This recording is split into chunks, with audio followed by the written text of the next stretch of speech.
ഇന്ന് രാവിലെ Asian news എന്ന് പറഞ്ഞ് എടുത്തു പറഞ്ഞുകൊണ്ട് മന്ത്രി വീണ ജോർജ് ഡൽഹിയിലെ യാത്ര കഴിഞ്ഞ് തിരിച്ചു വന്നതിനെ കുറിച്ച് പറയുന്ന കേട്ടപ്പോൾ സിനിജിക്ക് എന്താ തോന്നി? ശരിക്കും പറഞ്ഞാൽ കേന്ദ്രമന്ത്രിയായ JP നദ്ദയെ കാണാൻ വേണ്ടി സംസ്ഥാനത്ത് നിന്ന് മന്ത്രിയായ വീണ ജോർജ് ഡൽഹിയിലേക്ക് പോകുന്നു. ഇതാണ് നമ്മൾ 2 ദിവസമായിട്ട് കേൾക്കുന്ന വാർത്തയും സംഭവമല്ല. ഇന്ന് രാവിലെയാണ് വളരെ പ്രകോപിതയായ രീതിയിൽ മാധ്യമങ്ങളോട് പ്രതികരിക്കുന്ന മന്ത്രിയെ നമ്മൾ കാണുന്നത്. അപ്പം ഞാൻ എപ്പോഴാണ് ഈ അപേക്ഷ കൊടുത്തതെന്ന് നിങ്ങൾക്കറിയോ? പുറത്തു വന്ന വിവരം അനുസരിച്ച് ബുധനാഴ്ച രാത്രിയിൽ വീണ ജോർജിന്റെ ഭാഗത്തുനിന്ന് അല്ലെങ്കിൽ ആ മന്ത്രി ഓഫീസിൽ നിന്ന് ഒരു അപേക്ഷ ചെല്ലുന്നു. അപ്പോൾ JP നദ്ദ എന്ന് പറയുന്നത് രാജ്യസഭാ അംഗമാണ്. അദ്ദേഹം അവിടെ പ്രസംഗിക്കുകയും ബാക്കി മറുപടി പറയുകയൊക്കെ ചെയ്യേണ്ടതുണ്ട്. വളരെ ഉത്തരവാദിത്തപ്പെട്ട ഒരു പൊസിഷനാണ്, കേന്ദ്രമന്ത്രിയാണ്.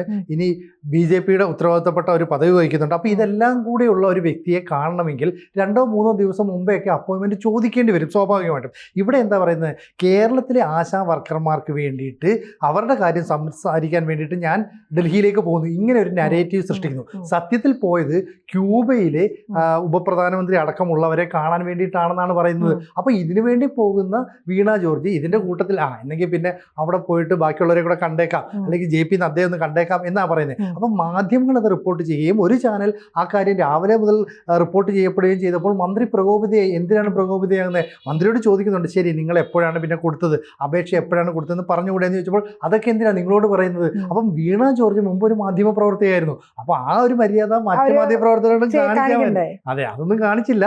നമുക്കിപ്പോൾ സാധാരണക്കാർക്ക് അത് ഉൾക്കൊള്ളാൻ പറ്റില്ല. ഏഷ്യന്റെ മാറി ഇവർക്കാണല്ലോ ഇത്ര പ്രശ്നം എന്നാണ് പറയുന്നത്. കാരണം വാർത്തകൾ ആദ്യം അറിഞ്ഞ് പറയുക എന്ന് പറയുന്ന ഒരു കാര്യത്തിന് നമ്മൾ അങ്ങനെ പറയേണ്ട കാര്യം ഉണ്ടായിരുന്നു. അതെ, അവരവരുടെ ഒരു എന്താ പറയുന്നത് ഒരു പ്ലസ് പോയിന്റ് എന്ന നിലയിലായിരിക്കും ഈ വാർത്ത കൊടുക്കുന്നത്. ഇനി അത് തെറ്റാണെങ്കിൽ വീണ ജോർജിന് ആ കാര്യം ഇത് തെറ്റാണ്, നിങ്ങൾ പറയുന്നത് ഇങ്ങനെയല്ല, അതാണ്ട് ഇത് കണ്ടോ രേഖകൾ എന്നൊക്കെ പറഞ്ഞിട്ട് വേണമെങ്കിൽ എടുത്ത് കാണിക്കാവുന്ന കാര്യമുള്ളൂ. അല്ലാതെ ഒരു മാധ്യമ പ്രവർത്തകൻ്റെ അടുത്ത് ഇങ്ങനെ വളരെ മോശമായി പ്രതികരിക്കേണ്ട ഒരു കാര്യമുണ്ട്. കാരണം ഒരു സ്ഥാപനത്തിൻ്റെ എഡിറ്റോറിയൽ ബോർഡാണ് എന്ത് വാർത്ത കൊടുക്കണമെന്നൊക്കെ ഉൾപ്പെടെ കാര്യങ്ങൾ തീരുമാനിക്കുന്നത്.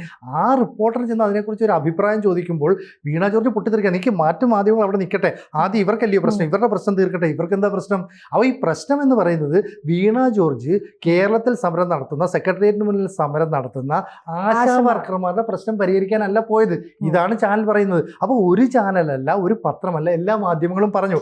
അതിൽ ആദ്യം പറയുന്ന ചാനൽ ഏതാണോ അവരുടെ ചൂട് പിടിച്ച് മറ്റ് ചാനലുകളും വാർത്ത കൊടുക്കും എന്നുള്ള ഒരു ചിന്താഗതി നമ്മുടെ നാട്ടിലുണ്ട്. അതുകൊണ്ട് തന്നെയാണ് സ്വാഭാവികമായിട്ട് ഇവർ ഇത്തരത്തിൽ റിയാക്ട് ചെയ്തത്. സാധാരണഗതിയിൽ ആശാ വർക്കർമാരുടെ സമരം തീർക്കാനാണ് പോകുന്നതെങ്കിൽ അവരുമായി കൂടി ആലോചിച്ച് അവരുടെ നിർദ്ദേശങ്ങളെല്ലാം കേട്ട് അവരെ ഒന്ന് സമാശ്വസിപ്പിച്ച് ശരി ഞങ്ങൾ ഇനി ഡൽഹിയിൽ പോയി ചിന്തിക്കാം, അല്ലെ ചർച്ച ചെയ്യാം എന്നൊക്കെ പറഞ്ഞിട്ടാണ് പോകേണ്ടത്. ഇവിടെ അങ്ങനെയല്ല.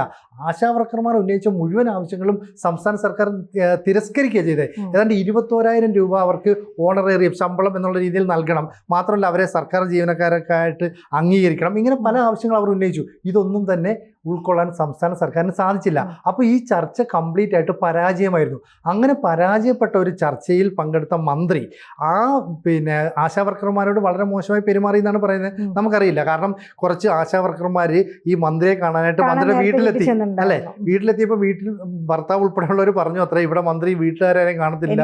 അത് തന്നെയായിരിക്കും JP പിള്ളേരാ. കാരണം ഒരു കേന്ദ്രമന്ത്രിയാണ് അദ്ദേഹത്തെ കാണാൻ വേണ്ടി തലേദിവസം ലെറ്റർ അയക്കും. നമുക്ക് ഇവിടുന്ന് ക്ലിഫ് ഹൗസ് തൊട്ടടുത്ത റൂമിൽ ഇവിടുന്ന് ക്ലിഫ് ഹൗസിലേക്ക് പോകുന്ന പോലെയല്ല അത്. കാരണം അതിൻ്റെതായ ഒരു ചുറ്റുവട്ടമുണ്ട്. അപ്പൊ അതിന് കിട്ടിയ, കാരണം നോർമലി ഒരു സ്ത്രീ എന്ന ഒരു നിലയ്ക്ക് ഒരു ആരോഗ്യമന്ത്രി അവര് നിലവിൽ. അപ്പൊ ആ ഒരു സ്ത്രീകൾ അനുഭവിക്കുന്ന വിഷമത, അല്ലെങ്കിൽ ഒരു ഫീൽഡിൽ പ്രത്യേകിച്ച് ഒരു ജേർണലിസ്റ്റ് കൂടി ആയിരുന്ന നിലയ്ക്ക്, പക്ഷെ എനിക്ക് തോന്നുന്നു അവര് ഇത് സ്റ്റുഡിയോയുടെ പുറത്തേക്ക് പോയി വർക്ക് ചെയ്തിട്ടുണ്ടോ എന്ന് എനിക്കറിയില്ല. എന്നാൽ പോലും അവർക്ക് ഒരു പക്ഷേ ഈ സാധാരണ സ്ത്രീകൾ അനുഭവിക്കുന്ന വിഷമമൊന്നും അനുഭവിക്കാത്ത ഒരു ലേഡി ആയിരിക്കും. അതുകൊണ്ടായിരിക്കാം സ്ത്രീകളുടെ പ്രശ്നങ്ങൾ കാണാണ്ടിരുന്നത്. പക്ഷേ കാലം ഒന്നും അധികം വച്ചോണ്ടിരിക്കില്ല എന്ന് പറഞ്ഞ പോലെ തന്നെ ഡൽഹിയിൽ ചെന്ന വഴി തന്നെ ഇവരെന്താണോ നമ്മുടെ ആശമാരായോട് ചെയ്തത് അതിന്റെ ഒരു ഫലം തന്നെയല്ലേ ഇപ്പൊ അവർക്ക്. അതെ, ശരിക്കും പറഞ്ഞാൽ ഇപ്പൊ ആരോഗ്യമന്ത്രി എന്ന നിലയിൽ വീണ ജോർജ് ഏതാണ്ട് നാണം കെട്ടതിന് തുല്യമായി പോയി. കാരണം JP നദ്ദ എന്ന് പറയുന്ന കേന്ദ്രമന്ത്രിയാണ്, അതായത് ഒരു രാജ്യത്തെ പ്രധാനപ്പെട്ട കാര്യങ്ങളൊക്കെ നിശ്ചയിക്കാൻ ചുമതലപ്പെട്ട ഒരാളാണ്. അദ്ദേഹത്തെ കാണണമെങ്കിൽ ഇവിടെ നിന്ന് തന്നെ നേരത്തെ അപ്പോയിൻമെന്റ് ഫിക്സ് ചെയ്യണം. ഏത് ദിവസം പോകുന്നു, ഏത് സമയത്ത് കാണാമെന്നൊക്കെ ഫിക്സ് ചെയ്തിട്ട് അവിടെ ചെന്ന് ചർച്ച നടത്തുക പറ്റുക.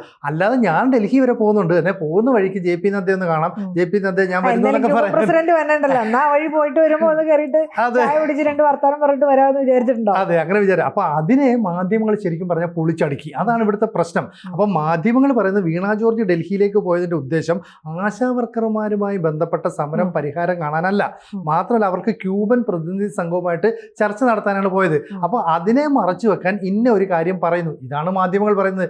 ശരി, ഇടത് സർക്കാരിന്റെ നയം അങ്ങനെയാണെങ്കിൽ അതങ്ങ് പറഞ്ഞാൽ പോരെ. അപ്പൊ ഈ വീണ ജോർജ് ശരിക്കും ബലിയാടാവുകയാണെങ്കിൽ ശരി, സർക്കാരിൻ്റെ ഇങ്ങനെ ഒരു തീരുമാനം ഉണ്ടായിരുന്നു, അതിൻ്റെ അടിസ്ഥാനത്തിലാണ് ഞാൻ വന്നതെന്ന് പറയണമായിരുന്നു. അല്ലാതെ JP നദ്ദയെ കാണാൻ ഞാൻ എപ്പോഴാണ് അപ്പോയിൻമെൻറ്റ് ലെറ്റർ കൊടുത്തതെന്ന് നിങ്ങൾ തന്നെ കണ്ടുപിടിക്ക്, ഞാൻ കൊടുത്ത കാര്യങ്ങൾ നിങ്ങൾക്കാണോ അറിയാവുന്നത്, ഞാൻ പറയേണ്ട വേദിയിലൊക്കെ പറഞ്ഞിട്ടുണ്ട് എന്ന് പറഞ്ഞിട്ട് സാധാരണക്കാരായ റിപ്പോർട്ടർ എടുത്ത് ചാടിക്കടിച്ചിട്ടോ വല്ല കാര്യം പറയുന്നുണ്ട്. ഞാൻ എയിംസിന്റെ കാര്യം മുൻപും പറഞ്ഞിട്ടുണ്ടെന്ന്, എന്നാ പിന്നെയും ചെന്ന് പറയുന്നത് ആവശ്യമില്ലല്ലോ. അതെ, ഇപ്പം പോകുന്ന കൂട്ടത്തിൽ എയിംസിന്റെ കൂടെ കാര്യം പറയുന്നത്, എയിംസിന്റെ കാര്യം ഞാൻ പറഞ്ഞിട്ടുണ്ട്. അത് അപ്പൊ നാളെ ഇനി എയിംസ് ഇവിടെ കേന്ദ്രത്തിന്റെ ഇതിൽ വന്നാൽ പോലും ഞാൻ പറഞ്ഞിട്ടാന്ന് ആക്കുകയും ചെയ്യല്ലോ, അടുത്ത ഇലക്ഷൻ വരാൻ പോവാണല്ലോ.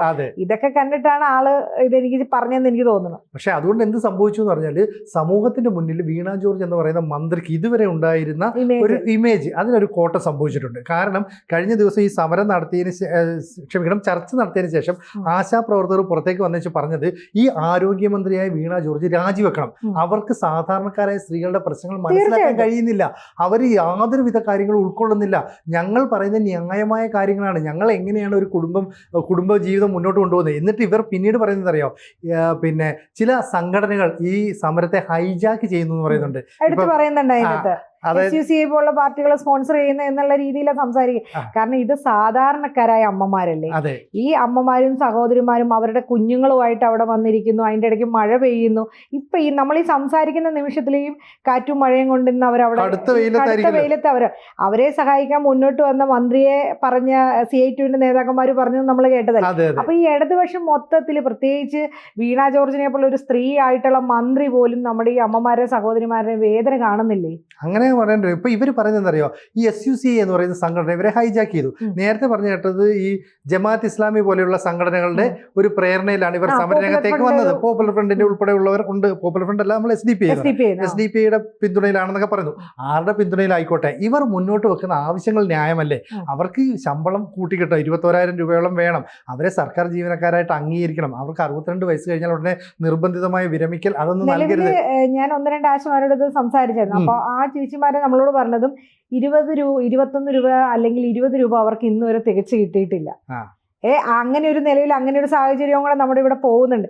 ഒരു കിട്ടുന്ന തുകയേക്കാളും എപ്പോഴും 2,000-3,000 രൂപ കുറഞ്ഞാണ് അവർക്ക് ഇന്നും കിട്ടിക്കൊണ്ടിരിക്കുന്നത്. കാരണം അവർ ചെയ്യുന്ന സേവനം എന്ന് പറഞ്ഞാൽ നമുക്ക് കൊറോണ കാലഘട്ടത്തിലൊക്കെ എല്ലാ മാസവും നമ്മുടെയൊക്കെ വീടുകളിൽ കിണറ്റിലിടാനായിട്ട് എന്താ പറയുക, പൊടികളായിട്ടും ക്ലോറിൻ്റെ എന്തോ ഒരു സേവനങ്ങൾ അവർ നമ്മളുടെ വീടുകളിൽ വന്ന് ചെയ്യാനും പറഞ്ഞ്, ഇപ്പോൾ ഗർഭിണിയായിട്ടുള്ള സ്ത്രീകളെ കാര്യങ്ങൾ അറിഞ്ഞു കൊടുക്കാനും ഡീറ്റെയിൽ എടുക്കാനും സർവേ നടത്താനും, നമുക്ക് എന്തിനും ഇപ്പം നമ്മൾ ചിലപ്പോൾ കുഞ്ഞുങ്ങളുടെ വാക്സിനൊക്കെ മറന്നുപോയാൽ പോലും ഈ ആശമാരാണ് നമ്മളെ വിളിച്ച് ഓർമ്മിപ്പിക്കുന്നത്, നാളെ 10 മണിക്ക് ഇന്നടുത്ത് വരണം, എത്തണം. അല്ലെങ്കിൽ ചിലപ്പോൾ നമ്മൾ എടുക്കാൻ മിസ്സായിട്ടുണ്ടെങ്കിൽ ആ കറക്റ്റ് ഡേറ്റ് പോലും, കാരണം നമ്മളെല്ലാവരും ജോലിക്ക് പോകുന്നവരൊക്കെ, അങ്ങനെയുള്ള കാര്യങ്ങളൊക്കെ വിളിച്ചറിയിച്ച്, അതായത് വരുന്ന തലമുറയെ ഇത്രയും നന്നായിട്ട് സംരക്ഷിക്കുന്ന ഒരു വിഭാഗത്തിനെ ഇങ്ങനെ കണ്ടില്ല എന്നല്ലേ ശരിക്കും ഈ ഒരു സ്ത്രീ ആയിട്ടുള്ള ഈ വീണ ജോർജ് കാണിക്കുന്നത്. അത് തന്നെയാണ് അവർ പറയുന്നത്. കാരണം ആശാപ്രവർത്തകരുടെ സേവനത്തെ നമ്മൾ ഒട്ടും കുറച്ച് കാണാൻ പാടില്ല. കാരണം ഈ പറയുന്നത് കൊറോണ കാലത്ത് വലിയ സേവനങ്ങളല്ലേ നൽകിയത്. നമുക്കൊരു ഇഞ്ചക്ഷനൊക്കെ വേണമെങ്കിൽ അത് ടൈം ഫിക്സ് ചെയ്യുന്നതെല്ലാം ഇവർ തന്നെയായിരുന്നു.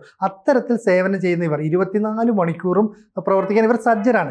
അങ്ങനെയുള്ള ഇവർ ന്യായമായ ആവശ്യങ്ങൾ ഉന്നയിച്ച് സെക്രട്ടേറിയറ്റിന് മുന്നിൽ സമരം നടത്തുന്നു.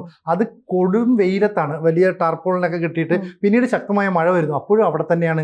ഈ സമരം പൂർത്തീകരിച്ച് അല്ലെങ്കിൽ ഇതിനകത്ത് അവരുടെ ഒരു ലക്ഷ്യം നേടിയെടുത്ത് പോകാമെന്നാണ് അവർ കരുതിയത്. അപ്പോൾ വീണ ജോർജ് എന്ന് പറയുന്ന മന്ത്രിയുമായി ചർച്ച നടത്തുന്നു, ആ ചർച്ച പരാജയപ്പെടുന്നു. തൊട്ട് പിറ്റേ ദിവസം വീണ ജോർജ് പറയുകയാണ്, ഞാൻ JP നദ്ദയെ കാണാൻ പോകുന്നു, ഈ ആശാ വർക്കർമാരുടെ പ്രശ്നം പരിഹരിക്കാനായിട്ട് പോകുന്നു, ഒപ്പം എയിംസ് നേടിയെടുക്കാൻ പോകുന്നു. എന്തിനാണ് ഇത്തരം കാര്യങ്ങളൊക്കെ പറയുന്നത്? സംസ്ഥാന സർക്കാർ എന്തെങ്കിലും ഒരു കൃത്യമായ പദ്ധതിയോടെയാണ് വീണ ജോർജിനെ ഡൽഹിയിലേക്ക് അയച്ചെങ്കിൽ ആ കാര്യം തുറന്നു പറയണം, ഇന്ന ആവശ്യത്തിന് ഞാൻ പോകുന്നു.